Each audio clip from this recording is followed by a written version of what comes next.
कभी ये सोचा है कि कुछ हालात में मतलब समाज में मुंह दिखाना मरने से भी ज्यादा मुश्किल क्यों हो सकता है? हम्म।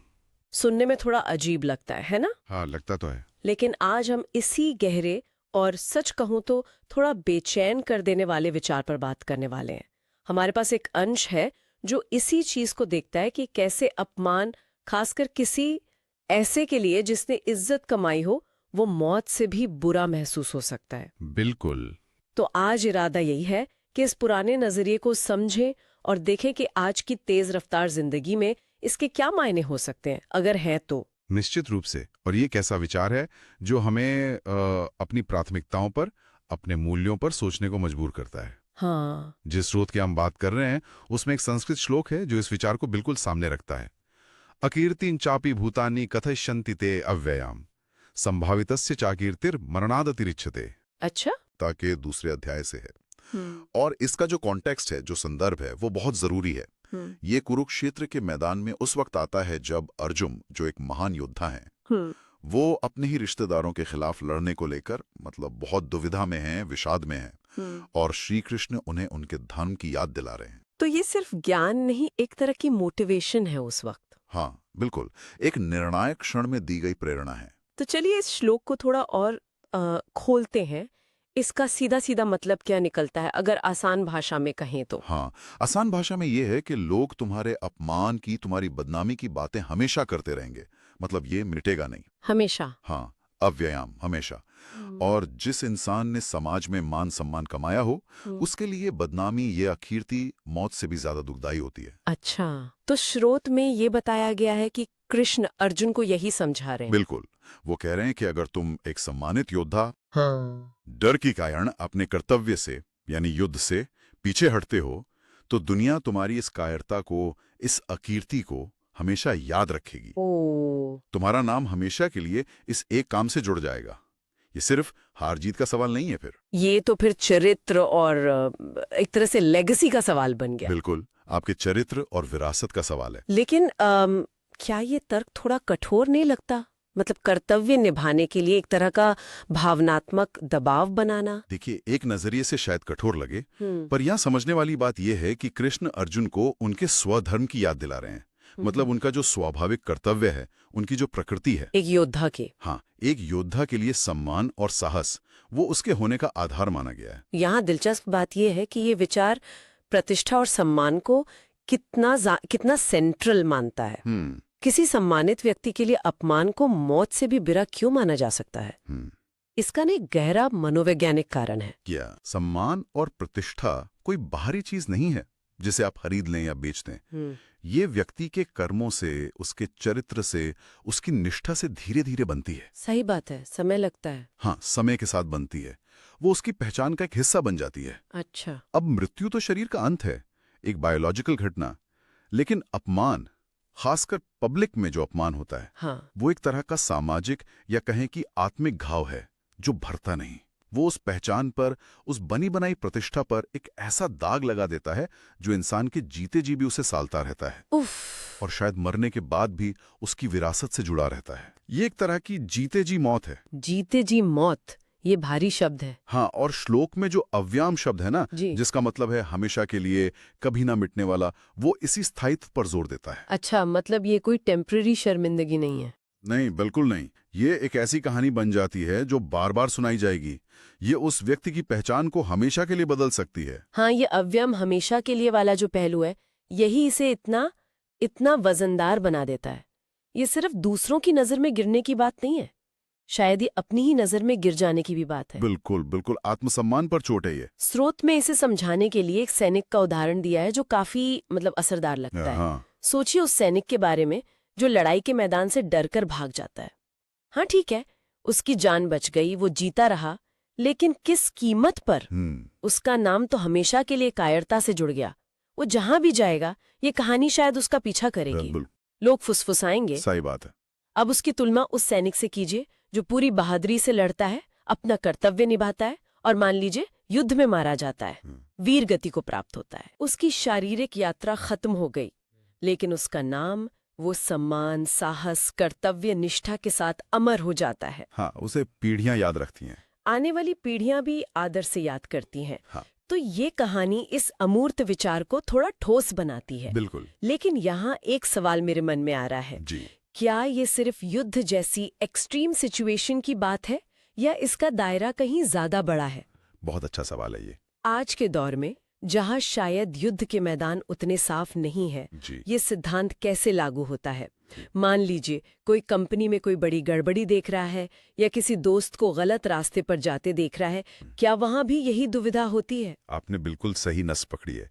ये सिद्धांत सिर्फ सैनिकों या पुराने नायकों तक ही सीमित नहीं है। अच्छा। जीवन खुद ही एक तरह से एक कुरुक्षेत्र है, जहां हमें रोज छोटी बड़ी नैतिक लड़ाइयां लड़नी पड़ती हैं। सही कहा। वो कंपनी का कर्मचारी जिसे विसल ब्लोअर बनने और अपनी नौकरी दांव पर लगाने के बीच चुनना है। हाँ। वो छात्र जिसे नकल करने के आसान रास्ते या ईमानदारी से कम नंबर लाने के बीच फैसला करना है। या वो दोस्त जिसे सच बोलने की हिम्मत करनी है, भले ही रिश्ता बिगड़ने का डर हो। बिल्कुल। ये सभी स्थितियां उसी मूल द्विधा को दिखाती हैं। स्रोत का जो सेंट्रल पॉइंट है वो यही है। क्या हम चुनौतियों का सामना गरिमा, सम्मान और अपने उसूलों के प्रति वफादारी के साथ करते हैं, या हम क्षणिक आराम या सुरक्षा या लालच या डर के कारण ऐसा रास्ता चुनते हैं जो आखिर में हमें लंबे समय की आत्मगिलानी और शायद सामाजिक अपमान, अकीर्ति की तरफ ले जाता है। तो ये अपने ज़मीर की आवाज सुनने की बात है। हाँ, और अपने मूल्यों पर टिके रहने, stand firm in your principles. हर बार जब हम आसान लेकिन गलत रास्ता चुनते हैं तो हम अपनी आत्मा का, अपने आत्मसम्मान का एक छोटा सा हिस्सा खो देते हैं और ये नुकसान धीरे धीरे जमा होता जाता है। तो ये सिर्फ बाहरी प्रतिष्ठा की बात नहीं है, ये अंदर की सच्चाई, इंटेग्रिटी और सेल्फ रिस्पेक्ट का भी सवाल है। बिल्कुल, अंदरूनी मामला ज्यादा है शायद। ये तो एक गहरा जीवन सबक लगता है।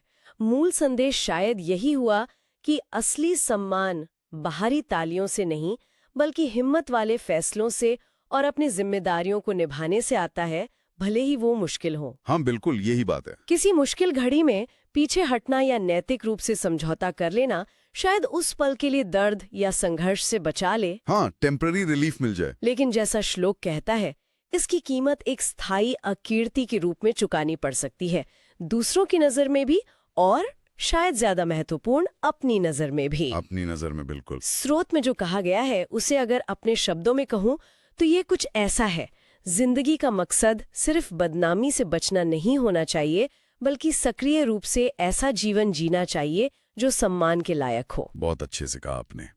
ये एक पैसिव डिफेंस नहीं, बल्कि एक एक्टिव प्रयास है। हाँ, लेकिन क्या ये हमेशा इतना सीधा होता है?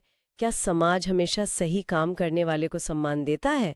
कभी कभी तो सच बोलने वाले या उसूलों पर चलने वाले को अकेला भी खड़ा होना पड़ता है, उसे मुश्किलें झेलनी पड़ती हैं। ये एक बहुत ही व्यवहारिक और जरूरी सवाल है, और गीता का दर्शन इस कॉम्प्लेक्सिटी को, इस जटिलता को नकारता नहीं है। अच्छा। असल में कृष्ण अर्जुन को युद्ध के लिए प्रेरित कर रहे हैं, जिसका नतीजा अनिश्चित है और जिसमें व्यक्तिगत नुकसान तो पक्का है। हाँ, ये तो है। तो संदेश ये नहीं है कि सम्मान का रास्ता हमेशा आसान होगा या तुरंत इनाम देगा। कई बार, जैसा आपने कहा, उसूलों पर चलने वाले को विरोध, अकेलापन या तात्कालिक सफलता का सामना करना पड़ सकता है। लेकिन यहां विचार लंबे समय के पर्सपेक्टिव का है। अगर हम इसे बड़ी तस्वीर से जोड़ें तो ये अपमान के लगातार मनोवैज्ञानिक बोझ और मृत्यु की जो शारीरिक अंतिमता है, उसके बीच के तनाव को दिखाता है। कैसे? अपमान का बोझ इंसान जीते जी ढोता है। ये उसकी चेतना को, उसके आत्ममूल्य को लगातार कम करता रहता है। सामाजिक स्मृति, यानी समाज किसी व्यक्ति को कैसे याद रखता है, और व्यक्तिगत विरासत, लेगेसी का विचार यहां केंद्र में है। अच्छा। मृत्यु एक पूर्ण विराम है, कहानी खत्म। लेकिन अपमान वो व्यक्ति की कहानी को, उसकी पहचान को हमेशा के लिए एक सवालिया निशान या एक नेगेटिव कमेंट के साथ छोड़ सकता है। हाँ, ये बात तो है। बेशक, जैसा आपने इशारा किया, अलग अलग संस्कृतियां और व्यक्ति सम्मान, जीवन और मृत्यु को अलग अलग वजन दे सकते हैं। कुछ आधुनिक विचारधाराएं शायद शारीरिक जीवन और व्यक्तिगत खुशी को सबसे ऊपर रखें। हाँ, आजकल ऐसा सुनने में आता है। लेकिन ये श्लोक उस खास दार्शनिक नजरिए को दिखाता है जहां कर्तव्य, धर्म और सम्मान, कीर्ति को व्यक्तिगत जीवन से भी ऊंचा दर्जा दिया गया है। ये एक चुनाव करने का आह्वान है, क्या ज्यादा जरूरी है, क्षणिक जीवन या स्थायी सिद्धांत? तो कुल मिलाकर ये चर्चा हमें भगवद गीता से एक बहुत ही कहूंगी कि सशक्त और शायद कुछ लोगों के लिए चुनौतीपूर्ण दृष्टिकोण तक ले जाती है। हाँ, चुनौतीपूर्ण तो है।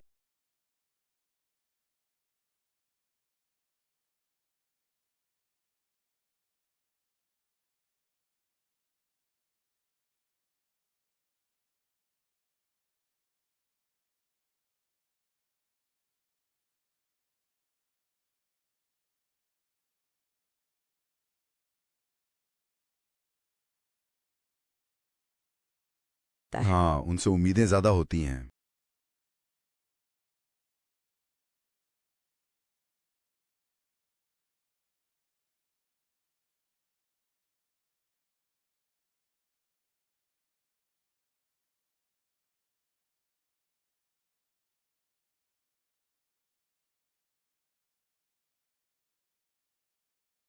उड़ जाता है, जो इसी स्रोत से निकलता है, लेकिन हमें आज के संदर्भ में सोचने के लिए प्रेरित करता है। सवाल यह है, आज की दुनिया में जहां सूचना सेकंडों में फैलती है, हाँ, तेजी से। जहां सोशल मीडिया किसी को रातों रात हीरो या विलन बना सकता है, और जहां पब्लिक ओपिनियन, जनमत इतनी तेजी से बदलता रहता है, क्या हमेशा की बदनामी, अव्याम अकीर्ति का वही वजन और मतलब रह गया है जो उस समय था जब ये श्लोक कहा गया था? हम्म। क्या डिजिटल युग में जहां कल की खबर आज पुरानी हो जाती है, अपमान वाकई हमेशा के लिए टिकता है? या फिर क्या सम्मान और अपमान की हमारी अपनी सामूहिक समझ, हमारी सामाजिक याददाश्त इतनी बदल गई है कि ये प्राचीन ज्ञान अब एक अलग तरह से प्रासंगिक है, या शायद कम? हाँ, ये विचारणीय है कि क्या स्थायित्व का मतलब बदल गया है, या इंसान के स्वभाव का ये पहलू, सम्मान खोने का डर, आज भी उतना ही शक्तिशाली है, बस उसके दिखने के तरीके बदल गए हैं।